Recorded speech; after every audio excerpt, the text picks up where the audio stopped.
Good morning student. अभी जो lecture पीछे चल रहा था वो problem based on angles and it's measurement, right, उसी को कंटिन्यू रखा हूं और इसके बाद एक और लेक्चर लूंगा। उसके बाद मैं ट्रिग्नोमेट्रिक फंक्शन पे आऊंगा जो हार्ट ऑफ ट्रिग्नोमेट्री है। अभी देखो ये जो क्वेश्चन है ये क्वेश्चन आईआईटी में पूछे हुए क्वेश्चन है, राइट। तो इस क्वेश्चन को अच्छी तरह से समझेंगे और इसमें ये क्वेश्चन हमारे theta equal to L by R के फॉर्मूला से बनेगा और तुमको जो 1 रेडियन समझाया हूं उससे भी ये बन जाएगा, राइट। 1 रेडियन हम किसको कहते हैं? ऐसे एंगल को बोलते हैं जिसका रेडियस आर हो और आर्क भी आर हो, मतलब रेडियस और आर्क दोनों सेम हुआ तो इस तरह से angle subtend at the centre of the circle जो होंगे वो 1 रेडियन होंगे। तो ये दोनों पे किसी में चाहो तो तुम बना सकते हो। इसको हम पढ़ते हैं कि इसमें क्या लिखा हुआ है। क्वेश्चन काफी बड़ा दिख रहा है और बड़ा दिखने के कारण बच्चे में थोड़ी घबराहट होती है कि भाई ये कैसे बनेगा, लेकिन बड़ा तो जरूर है लेकिन इसका सॉल्यूशन बहुत ही छोटा है, राइट। ये आईआईटी में पूछा हुआ क्वेश्चन था तो मैं देखता हूं कि इस क्वेश्चन में क्या बोलता है। देखो कहता है फॉर ईच नेचुरल नंबर के। अब बोलो के इज नेचुरल नंबर, तो नेचुरल नंबर क्या होगा? 1 2 3 4 5 ऐसा ही होगा, राइट। तो के एक नेचुरल नंबर है, is natural number. Let C K denote the circle. Let C K क्या है? वो डिनोट कर रहा है सर्कल को, राइट। ये सी K denote the circle with radius के सेंटीमीटर, विथ रेडियस के सेंटीमीटर। मान लो इफ के इक्वल टू 1 तो हमारा सर्कल कौन सा तैयार हो जाएगा? C1, right. और उसका रेडियस R1 क्या हो जाएगा? 1, राइट। यहां पे है सी K denote the circle with radius के सेंटीमीटर, राइट। तो R1 1 हो जाएगा।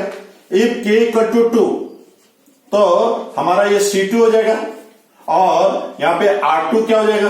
2 सेंटीमीटर, राइट। इसी तरह से हमारा ये चलता रहेगा, राइट। अब देखो एक कंडीशन ऐसा आएगा कि एक सर्कल CN रहेगा, राइट, CN रहेगा, राइट। तो CN सर्कल रहेगा तो हम देखते हैं कि इसको कैसे वो n का वैल्यू CN मांग रहा है। देखो अभी सेंटर एट ओरिजिन। अब देखो ये सर्कल का जो सेंटर है वो क्या है बेटे? सेंटर क्या है? ओरिजिन है, ठीक है। मैंने काफी छोटा छोटा लिखा है क्योंकि बोर्ड में अच्छी तरह से आ जाए और मुझे भी बनाने के लिए कुछ स्पेस मिल जाए, राइट। तो अभी देखो सेंटर ओरिजिन है तो हम एक सर्कल को ड्रॉ करते हैं। एक सर्कल को मैंने ड्रॉ किया, राइट। एक सर्कल को ड्रॉ किया और इसका सेंटर क्या बेटे? ओरिजिन है, राइट। ओरिजिन मतलब 0 0, राइट। अब देखो इस तरह से k इक्वल टू 1 2 3 लूं तो ये C1 C2 C3 सभी टाइप के सर्कल बनेंगे।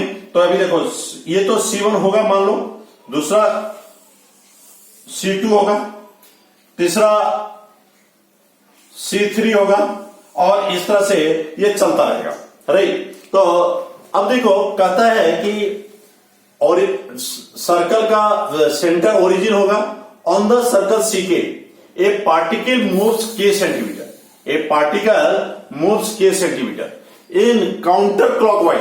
What is the mean of counter clockwise? Counter clockwise मतलब anti clockwise, right. Counter clockwise direction, देखो ये डायरेक्शन को मैंने एरो लिख दिया है ताकि स्पेस कम लगे। तो counter clockwise direction after completing it motion on CK, right. The particle moves on CK plus 1 in radial direction. Radial direction किसको बोलते हैं? ये रेडियस है, राइट। तो रेडियस है तो radial direction, right. Start at 1 0 1 0 हमारा कहां होगा बेटे? ये यदि ये सर्कल C1 है, ये C2 है, ये C3 है और इस तरह से ये सर्कल रहेगा, राइट, आगे भी। तो ये यदि C1 है तो इसकी रेडियस कितनी होगी? 1। तो ये पॉइंट यहां पे क्या होगा? 1 0। अब देखो कहता है कि ए particle moves on CK plus 1 the radial direction. अब देखो कहता है कि ये पार्टिकल है particle start at 10, start at 10 मतलब यहां से स्टार्ट करेगा ये पार्टिकल। कैसे करेगा? काउंटर क्लॉकवाइज, ठीक है, क्लॉकवाइज नहीं, काउंटर मतलब एंटी क्लॉकवाइज, राइट। 10 से स्टार्ट करेगा। तो देखो ये यदि स्टार्ट 10 से करेगा तो यह कैसे कितना चलेगा? 1 चलेगा, राइट। यही बोल रहा है ना कि यदि ये सीके है तो ये कितना चलेगा? k centimetre. तो ये C1 है तो कितना चलेगा? 1 सेंटीमीटर। उसके बाद में कैसे जाएगा? ये रेडियल डायरेक्शन में जाएगा। रेडियल डायरेक्शन किसको बोलते हैं? ऐसा, राइट। तो ये रेडियल डायरेक्शन, अब रेडियल डायरेक्शन में जाएगा तो उसके बाद कैसे जाएगा? ये C2 में पहुंच गया, आई बात नहीं। तो यहां पे सीके था तो वहां पे क्या हो जाएगा? CK plus 1, right. तो सीके प्लस 1 तो यहां पे ये कितना जाएगा? 2 सेंटीमीटर। ये 2 सेंटीमीटर, राइट। अब ये बताओ, ये फिर रेडियल डायरेक्शन में जाएगा, राइट। फिर यहां पे कैसा चलेगा? 3 सेंटीमीटर, राइट। और इस तरह से ये फिर रेडियल डायरेक्शन में चलेगा और इस तरह से ये सर्कल फिर बनाते हुए, ये मूव करते हुए एंटी क्लॉकवाइज डायरेक्शन में पार्टिकल आएगा। अब बोलता है if the particle crosses if the particle crosses the positive direction of X axis, ये particle positive direction of X axis में क्रॉस करेगा तो positive direction of X axis कौन सा हो जाएगा बेटे? ये हो जाएगा positive direction of X axis. ये है क्या? हाँ, तो positive direction of X axis pass करेगा फॉर द फर्स्ट टाइम मतलब इस तरह से ये चलेगा पार्टिकल और ये घूमते घूमते हमारा फर्स्ट टाइम जो positive direction of X axis में जाएगा तो कहता है जो फर्स्ट टाइम में जो जाता है CN मतलब कोई सर्कल होगा जो CN होगा, राइट, जो कि वो फर्स्ट टाइम क्रॉस करेगा एक्स एक्सिस को। तो कहता है कि वह सर्कल कौन सा होगा, मतलब n का वैल्यू कौन सा होगा? ये 1 2 3 4 5 और ये n सर्कल जो होगा उस n सर्कल में वो क्या करेगा? वो पार्टिकल पास करेगा, राइट। तो पास करेगा तो कहता है कि what is the value of n, मतलब वह सर्कल कौन सा होगा जो पॉजिटिव डायरेक्शन को पास कराएगा। अब देखो इसको गौर से देखो, ये रेडियल डायरेक्शन में जा रहा है ना, तो इसको हम मान लो मिला देते हैं, इसको भी हम मिला देते हैं, राइट। इसको रेडियल डायरेक्शन ऐसा होगा, रेडियल डायरेक्शन, राइट। तो इसे भी मिला दें, राइट। अभी देखो ये हमारा यहां पे क्या बना रहा है? θ1। ये क्या बनाएगा? θ2। अभी इसको भी मिला देते हैं, ये क्या बनेगा? θ3, राइट। अब यहां पे देखो इसको यदि मैं θ1 का वैल्यू लूं, θ1 की वैल्यू लूं, राइट, तो θ1 इक्वल टू क्या होगा? हमने फार्मूला क्या पढ़ा है? Theta equal to L by R, है ना। हमने पढ़ा है theta equal to L by R, एक ये पढ़ा, राइट। तो इस θ1, अब ये θ1 है, θ2 है, θ3 है, इस तरह से θ4 θ5 θ6 और θn तक जाएगा कि नहीं? हाँ, θn तक जाएगा। तो अभी मैं देखूं तो यदि ये टोटल एंगल को ऐड करूं तो θ1 plus θ2 plus θ3 plus dot dot dot dot θn equal to ये कितने होंगे?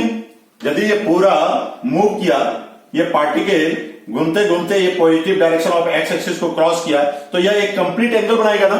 एक कंप्लीट एंगल बनाएगा तो कितना डिग्री बनाएगा? 360 डिग्री। लेकिन 360 डिग्री तो लिख नहीं सकते क्योंकि थीटा इज ऑलवेज रेडियल। हाँ, ये मैंने बताया है। तो 360 डिग्री को यदि रेडियल में पूछूं तो कितने होंगे? 2 पाई। कितने होंगे? 2 पाई। आई बात समझ लो। तो 2 पाई हमारा होगा, जो 360 डिग्री बनाता है उसको हम 2 पाई बोलेंगे। नाउ अब देखो θ1 हम क्या लिख सकते हैं? L1 bye R1, L2 bye R2, L3 bye R3 लिख सकते हैं क्या? Plus Ln by Rn dot dot dot dot, right, इसको dot dot dot Ln by Rn लिख सकते हैं, इक्वल टू 2 पाई, है ना। अब देखो यहां पे L कितना था बेटा? 1, सॉरी R कितना था? 1 θ1 के लिए। L कितना है? 1 ही तो है। अब यहां पे देखो θ2 के लिए यहां पे R कितना है? R2 कितना है? 2, L2 कितना है 2। अब देखो थीटा 3 में हम देखते हैं, राइट, थीटा 3 में ये कितना है 3 और ये कितना हो रहा है 3। तो हम क्या लिख सकते हैं 1/1, 2/2, 3/3, राइट, इस तरह से डॉट डॉट डॉट डॉट ये n टाइम्स रहेगा। तो ये 1 + 1 + 1 + 1 + 1 dot dot dot 1 equal to क्या होगा 2 पाई, है क्या नहीं। अब देखो ये 1 + 1 + 1 n टाइम्स होगा, तो इसको क्या लिख सकते हैं n लिख सकते हैं क्या नहीं। अब n यदि लिखते हैं ये n टाइम्स होगा, ठीक है, ये n टाइम्स होगा, राइट। तो n equal to 2 into pi. अब देखो 2 इंटू पाई का वैल्यू क्या होगा 3.14 इक्वल टू क्या होगा 6.28, राइट। तो n इक्वल टू क्या होगा 6.28। अब देखो 6 सर्कल तो पास कर गए ना, तो इसका मतलब क्या है 7 सर्कल में हमारा positive direction of X axis से पार्टिकल पास करेगा। तो आंसर जो होगा हमारा 6.28 मतलब 7, राइट, 7 इधर से। एक तो ये समझ गए। दूसरा हमने 1 रेडियन मतलब क्या बोले थे, जिसकी रेडियस और आर दोनों सेम होना चाहिए। अभी ये देखो C1 सर्कल के लिए R1 और L1 दोनों एक ही है क्या नहीं, तो इसका मतलब θ1 इक्वल टू क्या होगा 1 रेडियन। θ2 यहां पे क्या है R2 और L2 2 है ना, तो θ2 मतलब क्या हुआ 1 रेडियन। θ3 इक्वल टू क्या होगा 1 रेडियन। तो हम इस तरह से हम डायरेक्ट भी लिख सकते हैं, L/R का फॉर्मूला नहीं यूज करके हम क्या लिखेंगे 1 radian + 1 radian + 1 radian plus n times, right, equal to 2 pi, right. तो ये 1 1 1 1 n टाइम्स होगा तो n हो जाएगा, n इक्वल टू 2 पाई, तो 2 इंटू 3.14 इक्वल टू 6.28, राइट। तो हमारा 7 सर्कल जो होगा वो positive direction of X axis से पास करेगा, राइट। तो ये क्वेश्चन बहुत पहले आईआईटी में पूछे गए थे। एक लेक्चर और लूंगा बेटा एंगल्स एंड इट्स मेजरमेंट पे, और उसके बाद हम ट्रिग्नोमेट्रिक फंक्शन बताएंगे जो काफी इंटरेस्टिंग लगेगा तुम्हें, राइट। और thank you very much, bye.